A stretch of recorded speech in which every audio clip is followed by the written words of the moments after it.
तो सभी लोगों को हमारी तरफ से नमस्कार स्वीकार हो। आशा करती हूँ आप सभी लोग ठीक होंगे और अच्छे होंगे। तो जो आज की बात करने जा रही हूँ वो इस प्रकार है कि देखिए, समस्याओं को समाधान करने में लोग कितने जुटे हुए हैं। सारा जीवन बीत जाएगा, समस्याओं का समाधान कर ही नहीं सकती हो। चाहे सारा जीवन जन्म से लेकर के अंत समय तक मनुष्य सारी समस्याओं को सुलझाने में लगा हुआ है। एक समस्या सुलझा ली, अगली समस्या खड़ी हो गई, अगली समस्या सुलझा ली, उससे अगली समस्या खड़ी हो गई।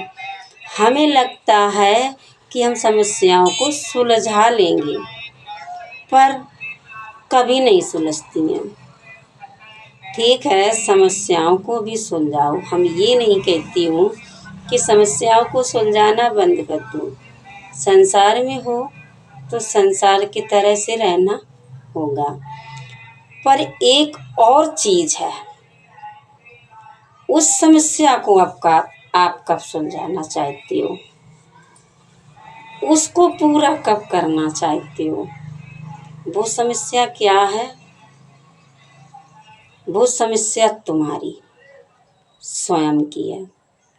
देखिए, जब तक तुम उस समस्या को सुलझाओगे नहीं, जब तक तुम उसको सुनोगे नहीं, जब तक तुम उसके बारे में सोचोगे नहीं, तब तक तुम्हारा जीवन अधूरा है।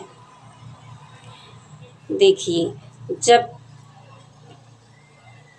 आपको ऐसा लगता है ये काम कर ले तो हमें खुशी मिलेगी, एक क्षण की खुशी हो भी गई, क्या उससे भला होने वाला।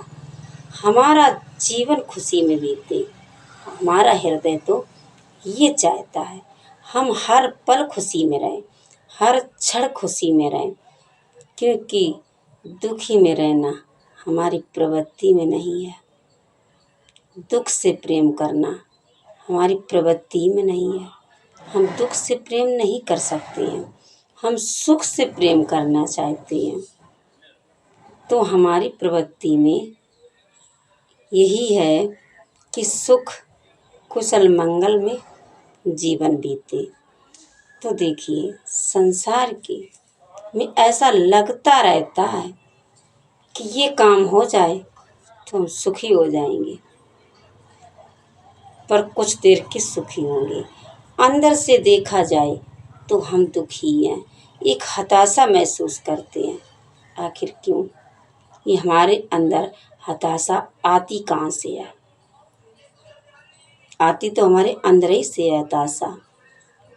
जब हम कभी ये बात सोचते हैं कि हमारे जीवन में वो खुशी हो, वो हम आनंद में रहना चाहते हैं, तो अगर आनंद में रहना है तो आपको अपने आप को समझना होगा। किसी और को समझना तो एक आसान हो जाता है कि ये कैसी बात करता है, कुछ देर बात करने पर समझ में आने लगता है कि इसका दिमाग क्या चल रहा है, ये क्या चाहता है, इसका दिमाग कहाँ तक पहुँच रहा है, कितना इसके अंदर दिमाग है, कितना इसके अंदर विवेक है, कहाँ इसकी सोच जा रही है। दूसरों के बारे में तो तुम जानने लगते हो, पर अपने बारे में खोजना मुश्किल होता है, क्योंकि तुम्हारा मन तुमको चैन में रहने ही नहीं देता है। देखो, जो अंदर से आप एकदम शांत से बैठो, जब आप देखते होंगे कि एकदम शांत और एकांत और अकेले में जब बैठे हो, तो ज़रा सोचो, आपको अकेला महसूस नहीं होता है, क्योंकि उसमें जो है अकेला इसलिए महसूस तुमको नहीं होगा कि अंदर से मन बकबक बकबक करता रहता है, बोलता रहता है, वो तो शांत होता नहीं है। यही तो एक अज्ञानता है, यही तो हमें अपने से मिलने नहीं देता है। जो कुछ तुम दिन में करते हो, फिर तुम उसी के बारे में सोचते हो, उसी के बारे में मनन करते हो और उसी को पूरा करने का प्रयास करते हो। शांत भी ज़रा देर बैठना चाहो तो अभी बाहर का तो शोर शराबा शांत कर लोगे, पर जो अंदर हो रहा है शोर शराबा, जैसे कि आप बैठे यहाँ हो, आपके विचार, आपके ख्याल, आपका दिमाग एक खटवाक दे कहीं चला जाता है। आप ख्वाबों में रहते हैं, ख्यालों में डूब जाते हैं, कल्पनाओं में डूब जाते हो, कल्पना करने लगते हो किसी के बारे में।